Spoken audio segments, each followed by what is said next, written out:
Hello everyone, this is Priyanka Singh and welcome back to my YouTube channel. Last class में मैंने कुछ questions दिया था regarding elevation in boiling point and depression in freezing point. ठीक है, वो 4 क्वेश्चंस दिए थे, तो आज का वीडियो उसी 4 क्वेश्चन से स्टार्ट करते हैं।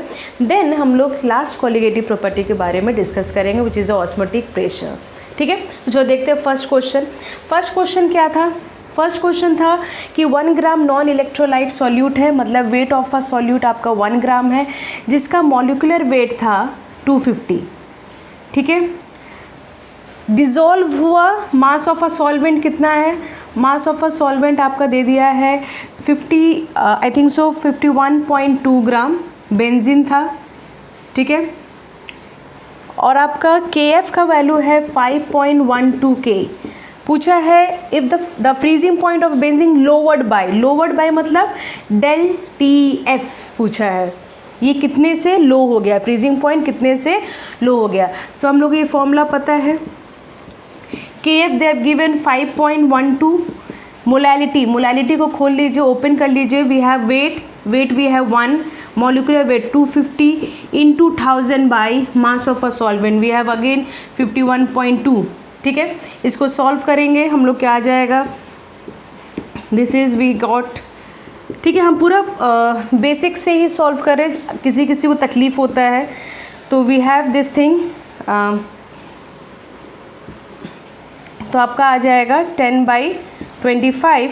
अब इसको सॉल्व करोगे विल गेट 0.4। ठीक है, तो ये हो गया फर्स्ट क्वेश्चन का आंसर, मीन्स डेल TF आ जाएगा 0.4 केल्विन। यूनिट मस्ट है लिखना, यूनिट नहीं लिखेंगे तो मार्क्स कैंसिल हो जाएगा। Second question, what would be the freezing point of aqueous solution containing 80 gram. 18 gram glucose को ले लिया है, मॉलिक्यूलर वेट आप लोग जानते हैं 180 ग्राम होता है ग्लूकोज का।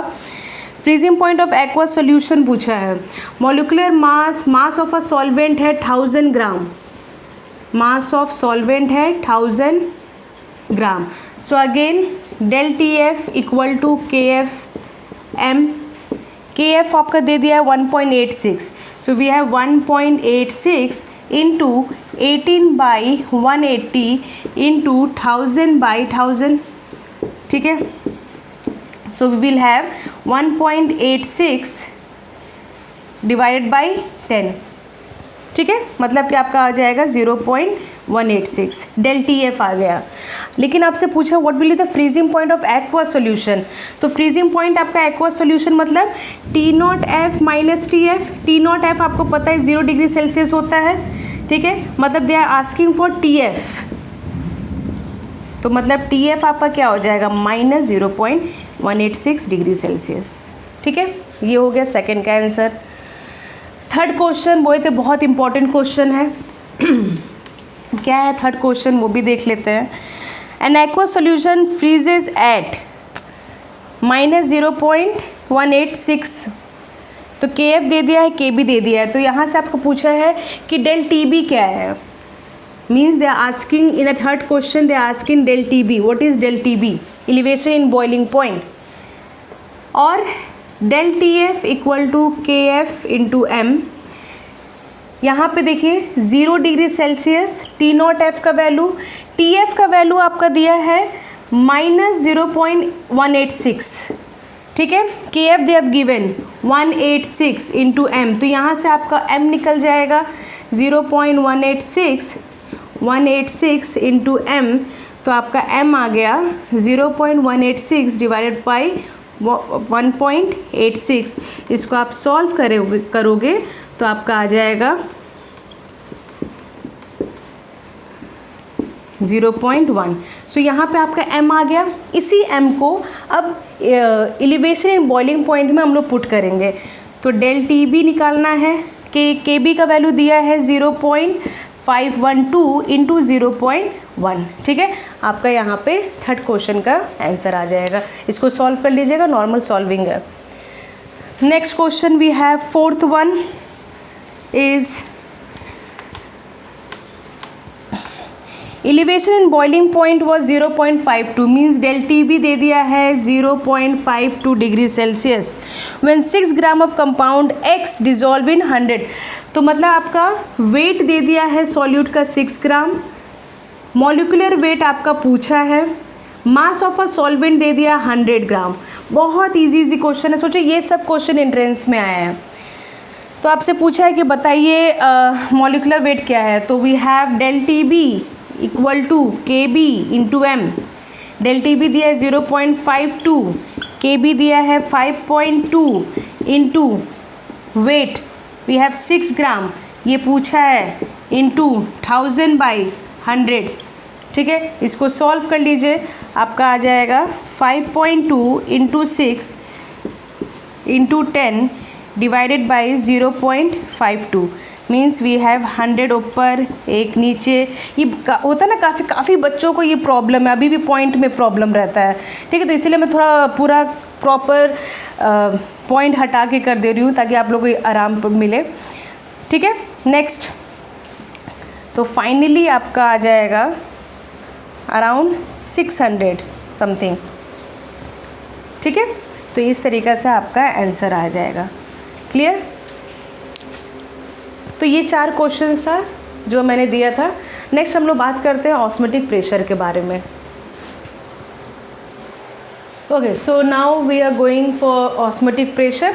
इससे पहले एक चीज़ आपको बता दे रही हूँ, जो मैंने अभी जो क्वेश्चन सॉल्विंग में T0F 0 डिग्री सेल्सियस ले लिया था।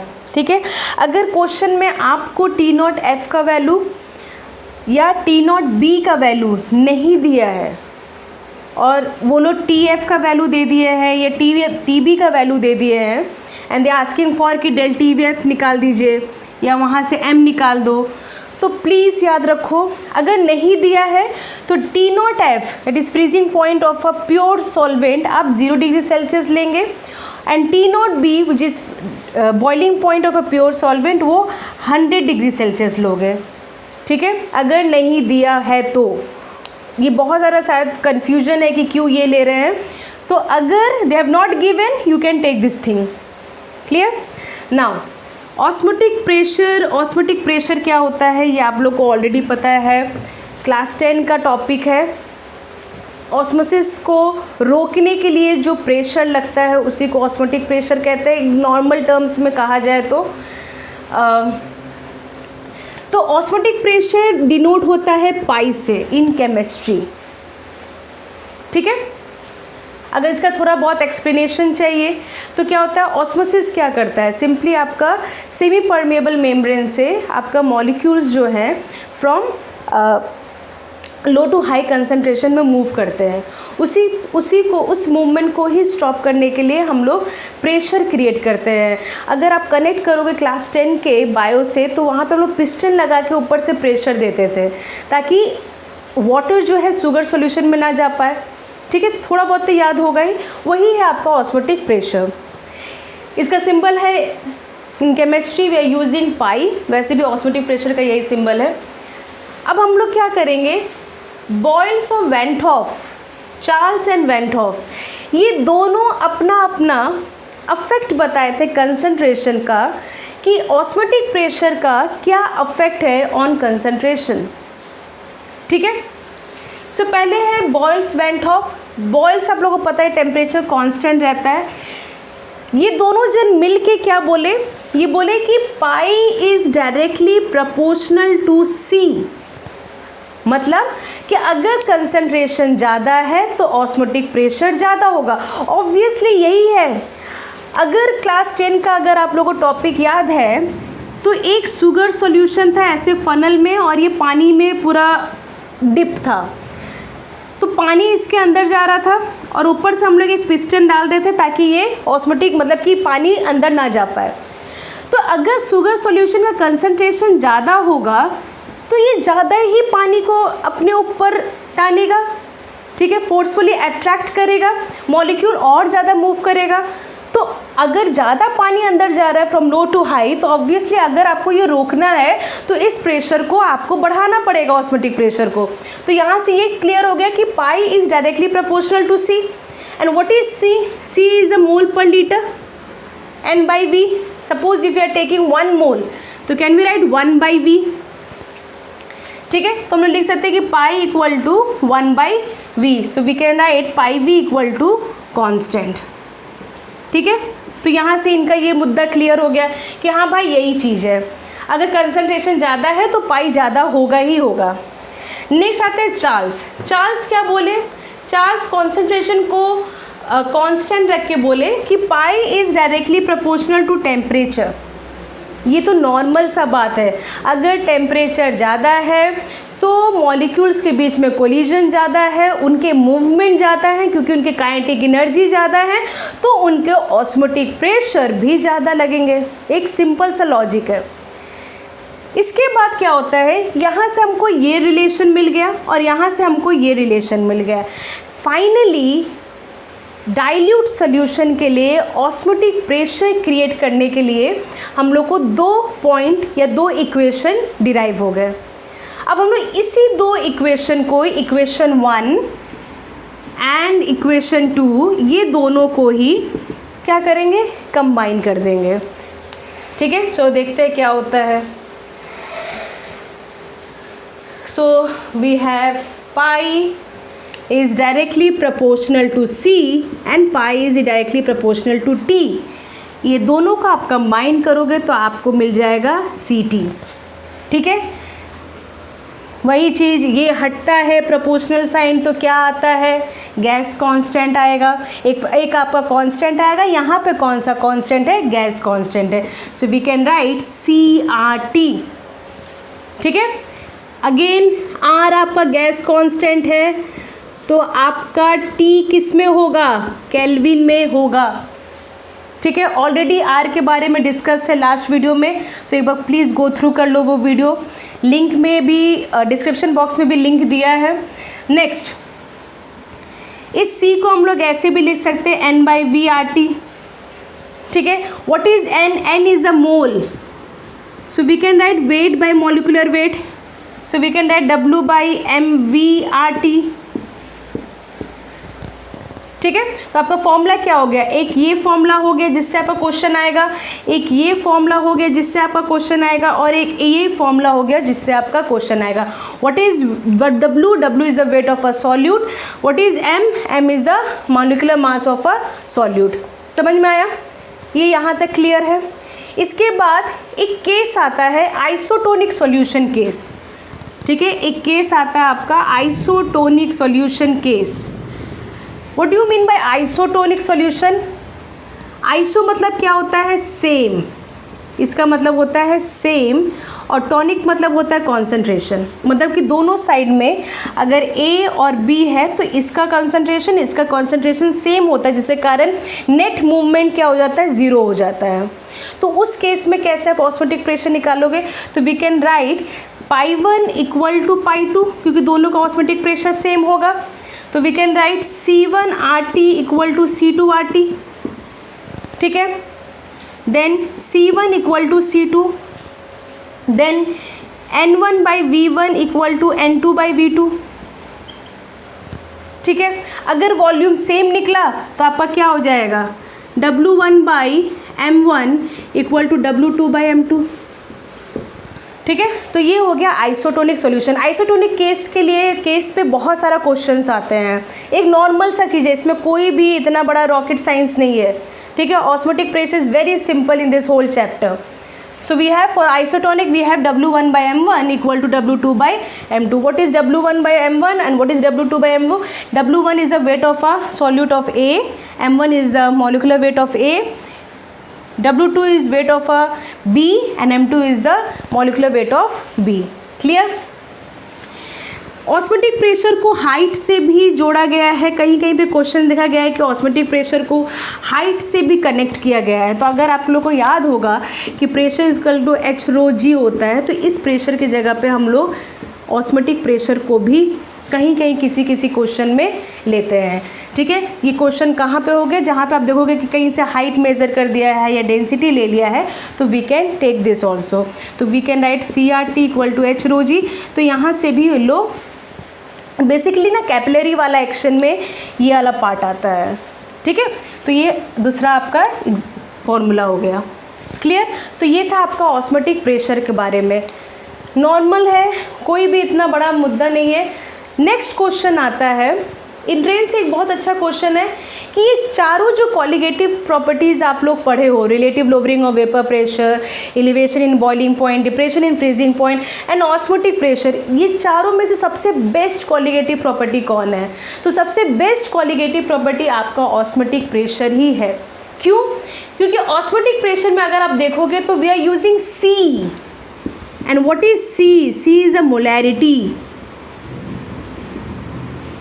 ठीक है। और तीनों में हम लोग जो तीनों और कॉलिगेटिव प्रॉपर्टीज़ था उसमें हम लोग मोलैलिटी यूज़ कर रहे हैं। ऑब्वियसली मोलैलिटी का स्ट्रेंथ ज़्यादा होता है, इसका magnitude for a dilute solution भी बहुत ज़्यादा होते हैं, इसीलिए ऑस्मोटिक प्रेशर सबसे बेस्ट कॉलिगेटिव प्रॉपर्टी यूज़ होता है, ठीक है। ये बहुत सुंदर से सॉल्यूट पार्टिकल का जो प्रॉपर्टी है after dissolving in a solvent, ये बहुत अच्छा से शो करता है, ठीक है। तो because it involve the molarity and its magnitude is very larger for the even very dilute solution के लिए भी, इसीलिए ऑस्मोटिक प्रेशर सबसे बेस्ट कॉलिगेटिव प्रॉपर्टीज़ होते हैं, ठीक है। एक क्वेश्चन इस पे देख लेते हैं कि ऑस्मोटिक प्रेशर पे कैसा क्वेश्चन आता है, देन हम लोग कुछ आगे और बात करते हैं, ठीक है। देखो बोर्ड में क्या है, एक क्वेश्चन है, बहुत अच्छा क्वेश्चन है। इसको हम इसलिए उठाएं इस क्वेश्चन को कि आपको ये बता सके जो मोलैलिटी है, यहाँ पे मोलैलिटी डिराइव होगा, उसको कैसे हम लोग ऑस्मोटिक प्रेशर में पुट करेंगे, ठीक है। The depression in freezing point of a sugar solution was found to be 0.402 degree Celsius. तो आप लोगों को डेल टी एफ दे दिया है 0.402 डिग्री सेल्सियस। के एफ का वैल्यू दे दिया है 1.86। तो यहाँ से आपको मिल गया molality, del T F equal to K F M, आपका एम आ जाएगा 0.402 डिवाइड बाई 1.86। इसको आप सॉल्व करोगे तो आपका समथिंग आएगा 0.216 होपफुली, ठीक है, क्लियर। ये जो मोलैलिटी है this will act as a molar concentration, ठीक है। ये क्वेश्चन मत बोलना कि अभी तो आप बोली थी कि ऑस्मोटिक प्रेशर में मोलैरिटी लिया जाता है, मोलैरिटी लिया तो जाता है, दैट इज़ ट्रू, लेकिन अगर क्वेश्चन में आपको रिलेट किया गया है and here we are having the sugar solution, obviously ये एक्वा सॉल्यूशन में ही डिसॉल्व किया गया है, तो you can take molarity as a molar concentration, ठीक है। तो यही आपका सी बनेगा, लेकिन क्योंकि मोलैलिटी भी आपका स्ट्रेंथ में आता है, ठीक है, ये भी आपका स्ट्रेंथ ऑफ कंसंट्रेशन में आता है। Now we will put this M in a pi. Remember osmotic pressure में हमेशा केल्विन में ही टेम्परेचर होगा, हमेशा केल्विन में टेम्परेचर होगा। तो pi equal to C R T, C is 0.216, R का वैल्यू होगा 0.0821 इंटू 300, ठीक है। जो आपका वैल्यू आएगा कैलकुलेट करिए, पुट करके देखिए क्या है, ठीक है। तो आपका पाई का वहाँ पे आंसर आ गया, ठीक है। इस तरीके से क्वेश्चन आएगा जहाँ पे वो लोग पीछे वाले कॉलिगेटिव प्रॉपर्टीज़ को भी जोड़ के बनाएंगे, किसी किसी में तीनों कॉलिगेटिव प्रॉपर्टीज़ जोड़ के बनता है।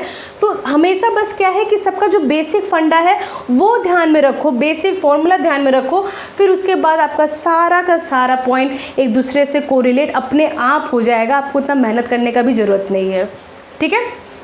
ओके, नेक्स्ट ये हो गया चारों कॉलिगेटिव प्रॉपर्टी के बारे में डिस्कस करना। अभी भी सॉल्यूशन का एक दो टॉपिक बाकी है, वो हम लोग नेक्स्ट वीडियो में बात करेंगे, ठीक है। टिल देन यहाँ तक आप लोग प्रैक्टिस करिए, यहाँ तक का जितना भी नेक्स्ट जो प्रीवियस जो वीडियो है उस वीडियो में भी कोई भी डाउट है तो आप लोग पूछ सकते हो, कमेंट बॉक्स में जाके पूछ सकते हो, ठीक है। हर एक क्वेश्चंस का आंसर किया जाएगा। Till then, do like, share and subscribe to my YouTube channel, and thank you so much for watching.